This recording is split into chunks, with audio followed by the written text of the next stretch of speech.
In quiet corners of the world, a strange sound emerges at night. It's a low, rumbling hum that only some can hear, driving them to sleepless nights and endless questions. Reports span the globe, from remote villages to bustling cities. Known as the hum, it baffles those who experience it.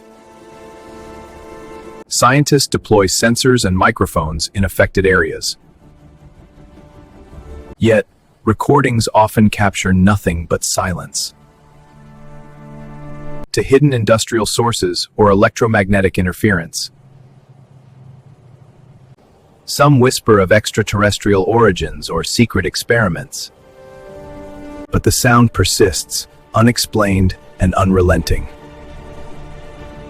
To save Lake Shen. What is this sound no one can explain? The search continues.